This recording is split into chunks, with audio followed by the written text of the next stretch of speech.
Hi dear students, welcome to our class. ಈಗಾಗಲೇ ನಾವು Anandi Gopal ಆಟೋಬಯೋಗ್ರಫಿಯನ್ನು discuss ಮಾಡ್ತಾ ಇದ್ದೀವಿ. ಪಾರ್ಟ್ ಎಷ್ಟು? ಪಾರ್ಟ್ 2, 3 ಕಂಪ್ಲೀಟ್ ಆಗಿದೆ. ಇನ್ ಟುಡೇ ನಾವು ಯಾವುದನ್ನು ಡಿಸ್ಕಸ್ ಮಾಡಿದ್ರೆ ಇದರಲ್ಲಿ ನಾವು 5 ಪ್ಯಾರಾಗ್ರಾಫ್ನ ಡಿಸ್ಕಸ್ ಮಾಡ್ತಾ ಬಂದಿದ್ದೀವಿ. ಇಲ್ಲಿವರೆಗೆ ಏನಾಗಿತ್ತು, ಆನಂದಿ ಗೋಪಾಲ್ ಅವರು ಅಮೆರಿಕ ಹೋಗ್ತಾರೆ, ಒಬ್ಬರೇ ಹೋಗ್ತಾರೆ. ಬಿಕಾಸ್ ಗೋಪಾಲ್ ಅವ್ರಿಗೆ ಏನಾಗಲ್ಲ, ಅಲ್ಲಿ ಜಾಬ್ ಸಿಗಲ್ಲ. He didn't get any job. That's why she leave India alone. In ಭಾರತವನ್ನು ಬಿಟ್ಟು ಅಮೆರಿಕ ಒಬ್ಬರೇ ಹೋಗ್ತಾರೆ. ಅಲ್ಲಿ ಹೋಗಿ ಯಾರನ್ನು ಭೇಟಿ ಆಗ್ತಾರೆ? ದ ಕಾರ್ಪೆಂಟರ್ ಮೌಸಿ, ದ ಕಾರ್ಪೆಂಟರ್ ರೋಸಲ್ಲ ಅಂತ ಅವ್ರು ಇರ್ತಾರೆ. ಅವರನ್ನು ಭೇಟಿ ಆಗ್ತಾರೆ ನ್ಯೂ ಜೆರ್ಸಿಯಲ್ಲಿ. ಭೇಟಿ ಆದ ತಕ್ಷಣ ಆಕೆ ಇವರನ್ನ ಬಹಳ ಪ್ರೀತಿ ನೋಡ್ಕೊಳ್ತಾರೆ. ಅಲ್ಲಿ ಅವರ ಒಂದು ಬದುಕಿನ ಶೈಲಿ ಮತ್ತು ಈಕೆಯ ಬದುಕಿನ ಶೈಲಿ ಇವರಿಗೆ ವಿಚಿತ್ರವಾಗಿ ಅನಿಸಲಿಕ್ಕೆ ಶುರು ಮಾಡ್ತಾರೆ. ದೆನ್ ಇವಳು ಫಿಲಡೆಲ್ಫಿಯಾದಲ್ಲಿ ವುಮೆನ್ಸ್ ಕಾಲೇಜ್ಗೆ ಅಡ್ಮಿಷನ್ ತಗೊಂಡಾಗ ಈಕೆಯನ್ನು ಬಿಡ್ಲಿಕ್ಕೆ ಬಂದಾಗ ಅವರು ಸ್ವಂತ ಮಗಳನ್ನೇ ಬಿಟ್ಟು ಹೋಗ್ತಿದ್ದಾರೆ ಅನ್ನುವಷ್ಟು ಅವ್ರಿಗೆ ಅಂತ ಫೀಲ್ ಆಗ್ತದೆ. ಓಕೆ, ಅಷ್ಟು ಒಳ್ಳೆಯ ಹೆಣ್ಣುಮಗಳಾಗಿ ಕಾರ್ಪೆಂಟರ್ ಮೌಶಿ ಅಂತ ಇಂಟ್ರೊಡ್ಯೂಸ್ ಮಾಡಿಬಿಡ್ತಾರೆ. ಓಕೆ, ಇನ್ನು 6th one ಏನಿದೆ, the superintendent and the secretary of the college were very kind. They were impressed that I had come to study from so far away, braving poverty and opposition from my people. They even offered me a scholarship of $600 for the 3 years. Okay. ಇಲ್ಲಿ ಆಕೆ ಫಿಲಡೆಲ್ಫಿಯಾದ ಕಾಲೇಜಲ್ಲಿ admission ತಗೊಳ್ತಾಳೆ. ತೆಗೆದುಕೊಂಡ ನಂತರ the superintendent and the secretary of the college are very that those the two peoples are the two persons are very kind to her, because they were very impressed that she came far away. ಬಹಳ ದೂರದಿಂದ ಭಾರತದಿಂದ ಆಕೆ doctor ಆಗಬೇಕು ಅಂತ ನಮ್ಮ ಅಮೆರಿಕಕ್ಕೆ ಬಂದಿದ್ದಾಳೆ. ಎಷ್ಟು ಕಷ್ಟಪಟ್ಟು ಬಂದಿದ್ದಾಳೆ. ಆಕೆ ಬಡವಿ, ಆಕೆ ಆ ಕಡೆ ದುಡ್ಡಿಲ್ಲ, ಮತ್ತು ಆಕೆ ಜನರೇ ಆಕೆ ವಿರೋಧ ಮಾಡ್ತಾರೆ. ನೋಡಿ, ನೀನು ಡಾಕ್ಟರ್ ಆಗೋ ಅವಶ್ಯಕತೆ ನಮಗಿಲ್ಲ ಅಂತ ಭಾರತದಲ್ಲಿ ಆಕೆ ಕಲ್ಲಿಸಿದ್ದಾರೆ, ಆಕೆಗೆ ಶಗಣಿ ಎಸೆದಿದ್ದಾರೆ. ನೀವು ಡಾಕ್ಟರ್ ಆಗೋ ಅವಶ್ಯಕತೆ ಇಲ್ಲ ಅಂತ ಇಷ್ಟೆಲ್ಲ ಅಪೋಸಿಷನ್ ಮಾಡಿದ್ರು ಕೂಡ ಅವೆಲ್ಲಗಳನ್ನು ದಾಟಿ ಆಕೆ ಇಲ್ಲಿ ಬಂದಾಳೆ, ಅಮೆರಿಕಾಗೆ ಸ್ಟಡಿ ಮಾಡಕ್ಕೆ. ಇದು ಇವತ್ತಿನ ಕಥೆ ಎಲ್ಲ ರೀ. ಇವತ್ತೊಂದು ಟಿಕೆಟ್ ನಾವು ದುಡ್ಡಿದ್ರೆ ಸಾಕು, ಎಲ್ಲಿ ದೇಶದ ಯಾವ ಜಗತ್ತಿನ ಯಾವುದೇ ಮೂಲೆಗೆ ಹೋಗ್ಬೋದು ದುಡ್ಡಿದ್ರೆ. ಹಾಗಲ್ಲ, ಹಾಗಿರಲಿಲ್ಲ. ಹೌದಾ, ದುಡ್ಡು ಬೇಕಾಗಿತ್ತು, ಜನರ ಅಪೋಸಿಷನ್ ಇತ್ತು. ಮತ್ತು ಅಮೆರಿಕಾದಲ್ಲಿ ಬ್ರೌನ್ ಪೀಪಲ್ನ ಕಂಡ್ರೆ, ಬ್ಲ್ಯಾಕ್ ಪೀಪಲ್ನ ಕಂಡ್ರೆ ಅವ್ರಿಗೆ ಆಗ್ಬರ್ತಿರಲಿಲ್ಲ. ಓಕೆ, ಅವ್ರು ಯಾವಾಗಲೂ ಏನು ಹೇಳ್ತಿರೋ ಅವ್ರು ನಮ್ಮ ಕಾಲು ಕೆಳಗಡೆ ಇರಬೇಕು ಅಂತ ಹೇಳ್ತಾರೆ. ಅಂಥ ಒಂದು ಕಾಲದಲ್ಲಿ ಆಕೆ ಸಾಧನೆ ಮಾಡಿ ಅಲ್ಲಿದ್ದು ಶಿಕ್ಷಣವನ್ನು ಪಡೆಯಲಿಕ್ಕೆ ಹೋಗಿದ್ದರು. ಅವರಿಗೆಯನ್ನು ನೋಡಿ ಭಾಳ ಖುಷಿ ಆಯಿತು. Opposition from my people, they even offered, ಅವರು ಆಫರ್ ಕೊಟ್ಟರು. ಏನು ಆಫರ್ ಕೊಟ್ಟರು? Me a scholarship of $600 for 3 years. ಆಕೆಗೆ $600 3 ವರ್ಷ ಅಧ್ಯಯನಕ್ಕಾಗಿ $600 ಆಕೆಗೆ ಕೊಟ್ಟರು. ಡಾಲರ್ಸ್ ಕೊಟ್ಟು, ಚಿಂತೆ ಮಾಡಬೇಡ, ನಿನ್ನ ಎಕ್ಸ್ಪೆನ್ಸಸ್ ನಾವು ನೋಡ್ಕೊಳ್ತೀವಿ, ನಿನ್ನ ಶಿಕ್ಷಣಕ್ಕಾಗಿ $600 ತೆಗೆದುಕೊಂಡು. ಅವಾಗ $600 ಅಂದರೆ ಎಷ್ಟು? ಇವತ್ತಿನ ಬೆಲೆ ಎಷ್ಟು ಗೊತ್ತಾ? $600 ಅಂದರೆ $600 $1 ಎಷ್ಟಿದೆ? 70 ಅಥವಾ 74 ರೂಪೀಸ್ ಇರ್ಬೋದು. ಓಕೆ, $100 ಅಂದರೆ 7,000 ಆಗ್ತದೆ. ಆಗ $600 ಅಂದರೆ ಅದೊಂದು 4-5 ಕೋಟಿ ರೂಪಾಯಿ ಆಗಿನ ಕಾಲದಲ್ಲಿ. ಹೌದಾ? The room that was provided to me at the college didn't have a proper fireplace. Okay, ಇಲ್ಲಿ ಗಮನಿಸಿ, fireplace ಇಲ್ಲಿ the fireplace emitted a lot of smoke when lit. So it was a choice between smoke and coal. I tried to get another place, but that was not possible, as no one was ready to rent a place to a brown. ಗಮನಿಸಿ, brown ಅಂತ fire place ಅನ್ನು ಗಮನಿಸ್ರಿ, brown ಅನ್ನೋದನ್ನು ಗಮನಿಸ್ರಿ. Hindu girl trying to be a doctor, after to place to be a brown and Hindu girl trying to be a doctor. ಅದನ್ನು ಗಮನಿಸ್ರಿ. After about 2 years in the place I had started having the constant temperature and cough while living in an alien culture. Weather was always going to be difficult and I was ready to face it. Okay, ಇಲ್ಲಿ ನೋಡ್ರಿ ಎಷ್ಟು ಕಷ್ಟ ಆಗಿದೆ. ಪಾಪ ಆಕೆ ಇಲ್ಲಿಂದ ಅಧ್ಯಯನ ಮಾಡ್ಲಿಕ್ಕೆ ಹೋದ್ರೆ ಇಲ್ಲಿನೂ ಆಕೆ ಕಷ್ಟ. ಅಮೆರಿಕಾದಲ್ಲಿ ಹೇಗಿರ್ತದೆ ಗೊತ್ತಾ ವೆದರ್? Almost cold. ಅದು ಸಾಮಾನ್ಯವಾದ ಚಳಿ ಅಲ್ಲ. ನಾವು ಈಗ ಬಿಡ್ತಾ ಇದ್ದ ಚಳಿ, ಈ ಚಳಿಗೆ ಹೆದರಿ ಸಾಯ್ತಿದ್ದೀವಿ. ಅಯ್ಯೋ ಬಹಳ ಚಳಿ ಅಂತ. ಅಲ್ಲೆಲ್ಲ ಸ್ನೋ ಬೀಳ್ತಾ ಇರ್ತದೆ ಮೋರ್ ದನ್ 8 months. ಅಲ್ಲಿ ಒಂದು 7-8 ತಿಂಗಳು ಬಹಳ ಚಳಿ ಇರ್ತದೆ. ಅವೆಲ್ಲ ಕೋಲ್ಡ್ ಕಂಟ್ರೀಸು. ಅಲ್ಲಿ ಆ ಒಂದು ಜಾಗದಲ್ಲಿ ಇರಬೇಕಾದ್ರೆ ಪ್ರತಿ ಮನೆಯಲ್ಲಿ ಫೈರ್ ಪ್ಲೇಸ್ ಅಂತ ಇರ್ತದೆ, ಹೌದಾ? ಮನೆಯ ಆವರಣದಲ್ಲಿ ನೀವು ಏನು ಕೆಲವು ಮೂವೀಸಲ್ಲಿ ನೋಡಬಹುದು. ಹೇಗಿರ್ತದೆ, ಹಾಲಲ್ಲಿ ಅಲ್ಲೇ ಸಪ್ರೇಟ್ ಒಂದು ಏನಿರ್ತದೆ, ಒಂದು ಫೈರ್ ಪ್ಲೇಸ್ ಇರ್ತದೆ. ಅಂದರೆ ಬೆಂಕಿ ಹಚ್ಚಲಿಕ್ಕೆ ಒಂದು ಜಾಗ ಇರ್ತದೆ. ಆ ಜಾಗದ ಸುತ್ತ ಏನು ಮಾಡಿರ್ತಾರೆ, ಕಲ್ಲಿಟ್ಟು ಕಟ್ಟೆ ಗೋಡೆಯನ್ನು ಕಟ್ಟಿರ್ತಾರೆ. ಆ ಫೈರ್ ಪ್ಲೇಸ್ ಅಲ್ಲಿ ಬಂದ ಹೊಗೆ ಏನಾಗ್ತಿರ್ತದೆ, ಚಿಮಣಿ ಮೂಲಕ ಬೆಳಕೆ ಏನಿದೆ ಇರ್ತದಲ್ಲ, ಹೊಗೆ ಕೊಳವೆಗಳ ಮೂಲಕ ಮೇಲೆ ಹೋಗ್ತಿರ್ತದೆ ಹೊಗೆ. ಆ ಫೈರ್ ಪ್ಲೇಸ್ ಯಾಕಿರ್ತದೆ ಅಂದರೆ ಮನೆಗಳನ್ನ ಬೆಚ್ಚಗಿಡಲಿಕ್ಕೆ. ನೀವು ನೋಡಬಹುದು, ಈಗ ನಮ್ಮ ಲಡಾಖಲ್ಲಿ ನೋಡಬಹುದು, ಇಲ್ಲಿ ಅರುಣಾಚಲ್ ಪ್ರದೇಶ, ಆಮೇಲೆ ಅರುಣಾಚಲ್ ಪ್ರದೇಶದಲ್ಲಿ ನೀವು ನೋಡ್ಲಿಕ್ಕಾಗಲ್ಲ, ಕಾಶ್ಮೀರದಲ್ಲಿ ಕೂಡ ಇಂಥ ಮನೆಗಳು ಸಿಗ್ತಾವೆ. ಓಕೆ, ಅಂದ್ರೆ ಎಲ್ಲಿ ಜಾಸ್ತಿ ಕೋಲ್ಡ್ ಇರ್ತದೋ ಅಲ್ಲಿ ಏನಾಗ್ತದೆ, ಇಂಥ ಮನೆಗಳನ್ನ ನಾವು ನೋಡ್ಲಿಕ್ಕೆ ಸಿಗ್ಬೋದು ನಮಗೆ. Okay, the room that was provided to me at the college didn't have a proper fireplace. ಈಗೀಗೆ ಆ ಫಿಲಡೆಲ್ಫಿಯಾ ಆದ ಕಾಲೇಜ್ನಲ್ಲಿ ಒಂದು ರೂಮ್ ಅನ್ನು ಕೊಡಲಾಗಿತ್ತು ಇಳ್ಕೊಳ್ಳಿಕ್ಕೆ, ಸ್ಟಡಿ ಮಾಡಲಿಕ್ಕೆ. ಅಲ್ಲಿ ಸರಿಯಾಗಿ ಫೈರ್ ಪ್ಲೇಸ್ ಇರಲಿಲ್ಲ. ಅಂದ್ರೆ ಆ ಹೊಗೆ, ಅದು ಬೆಂಕಿ ಹಾಕುವಂತ ಸ್ಥಳ ಇತ್ತಲ್ಲ, ಅದು ಸರಿ ಇರಲಿಲ್ಲ.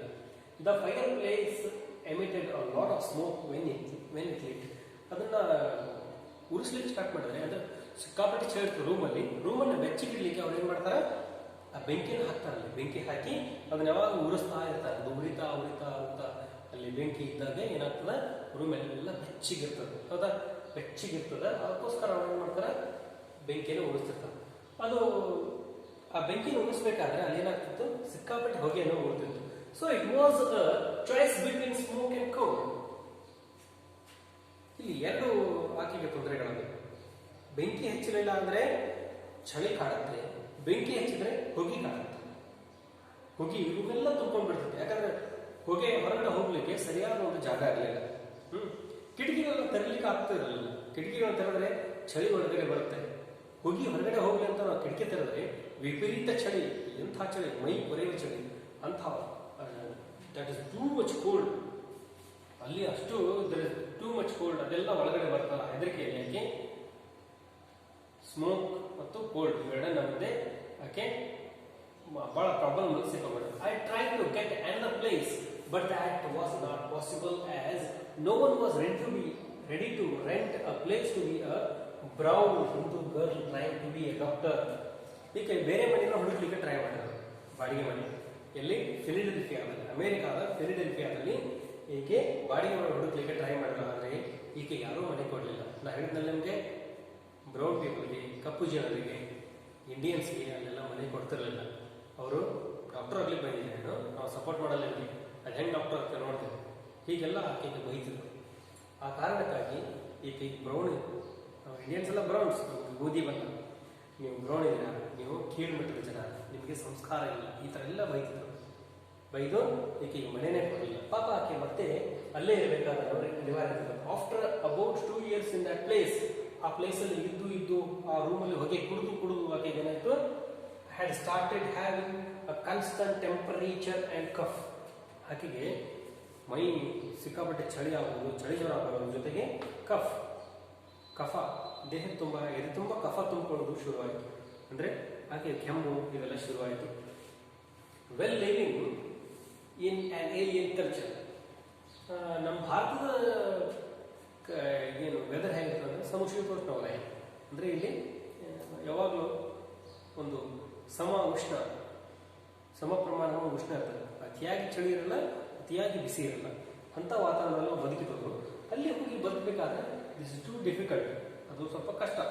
ಏಲಿಯನ್ ಕಲ್ಚರ್ ಅಂದರೆ ವಿಚಿತ್ರವಾದ ಒಂದು ಪದ್ಧತಿ, ವಿಚಿತ್ರವಾದ ಒಂದು ವಾತಾವರಣ. ಹಾಗೆ weather was always going to be difficult and I was ready to face it. ನಾನು ಡಾಕ್ಟರ್ ಆಗಲೇಬೇಕು, ನಾನು ಓದಲೇಬೇಕು ಅಂತ ಹಠ ಮಾಡಿ ಅಂಥವೆಲ್ಲ ಕಷ್ಟಗಳನ್ನ ಸಹಿಸಿದ್ರು. ಇನ್ನು 8th, my health was severely affected by my stay there. After around 2 years in the USA, I had sudden spell when I used to feel very faint and get a high temperature. The cough never left me. By the end of the 3 years, my condition had worsened. I somehow scraped through the final exams. At the convocation where my husband was present, it was announced that I was the first woman doctor of India and got a standing ovation for that. It was one of the most rewarding moments of my life. Day by day, I grew worse and nothing worked. My husband then admitted me to the Women's Hospital in Philadelphia. I was then diagnosed as having tuberculosis, but the disease hadn't yet reached my lungs. The doctors advised me to go back to India. Okay, ಇಲ್ಲಿ ಏನು ಹೇಳ್ತಿದ್ದಾರೆ? My health was severely affected by my stay there. ಈಕೆ ಆ ಚಳಿಗೆ ಈಕೆಗೆ ಆಗ್ಲಿಕ್ಕೆ ಚಳಿ ಜ್ವರ ಕೆಮ್ಮು ಬರಲಿಕ್ಕೆ ಶುರುವಾಯಿತು. After around 2 years in the USA, I had certain spells when I used to feel very faint and get a huge temperature. ಈಕೆಗೆ ಅಲ್ಲಿ ಇದೇನಾಗ್ಲಿಕ್ಕೆ ಬಹಳ ವೀಕ್ ಆಗ್ಲಿಕ್ಕೆ, ವೆರಿ ಫೇಂಟ್ ಅಂದ್ರೆ ವೀಕ್, ವೀಕ್ ಅಂದ್ರೆ ದುರ್ಬಲ, faint and get high temperature, ಏಕೆಗೆ ಬಹಳ ಜ್ವರ ಬರೋದು, ಕೆಮ್ಮು ಬರೋದು. The cough never left me, ಆ ಕೆಮ್ಮು ಈಕೆಯನ್ನು ಬಿಡಲೇ ಇಲ್ಲ. By the end of the 3 years my condition had worsen. ಈ 3 ವರ್ಷಗಳ ನಂತರ ಆಕೆ ಏನು ಡಾಕ್ಟರ್ ಕೋರ್ಸನ್ನು ಮುಗಿಸಿದ್ರಲ್ಲ, ಮುಗಿಸುವಷ್ಟಿಗೆ ಈಕೆಗೆ ಬಹಳ ಏನಾಯ್ತು, ಬಹಳ ಸ್ಥಿತಿ ಹದಗೆಟ್ಟು ಹೋಯ್ತು. ಅಂದರೆ ಅನಾರೋಗ್ಯ ವಿಪರೀತ ಕಾರಣಕ್ಕೆ ಆಕೆಗೆ ಬಹಳ ಆರಾಮ ತಪ್ಪೋಯ್ತು, ಬಹಳ ಸೀರಿಯಸ್ ಅದ. I somehow scrapped through the final exams. Final exams ಬರೆಯುವಷ್ಟರಲ್ಲಿ ಆಕೆಗೆ ಬಹಳ ಕಠಿಣ ಆಗಿಬಿಟ್ಟಿತ್ತು, ಬರೆಯೋದು ಕಷ್ಟ ಆಗಿತ್ತು.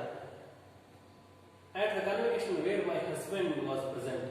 ಆಕೆ ಅಂದರೆ ಡಿಗ್ರಿಯನ್ನು ಕೊಡ್ತಾರಲ್ಲ, ಕನ್ವೊಕೇಶನ್ ಅಂದರೆ ಡಿಗ್ರಿಯನ್ನು ಪ್ರದಾನ ಮಾಡ್ತಾರೆ, ಅವರಿಗೆ ಸನ್ಮಾನ ಮಾಡ್ತಾರೆ. ಆ ಸಂದರ್ಭದಲ್ಲಿ ಆಕೆ ಅಲ್ಲಿ ಇರಲಿಲ್ಲ. ಅಲ್ಲಿ ಏನು ಮಾಡಿದ, ಆಕೆ ಗಂಡ ಬಂದು ಆಕೆಗೆ ಆಕೆಯ ಕನ್ವೊಕೇಶನ್ ಸಂದರ್ಭಕ್ಕೆ ಆಕೆಯ ಗಂಡ ಅಮೆರಿಕದಲ್ಲಿ ಬಂದಿದ್ದ. But present it was announced that I was first woman doctor of India got a standing ovation for that.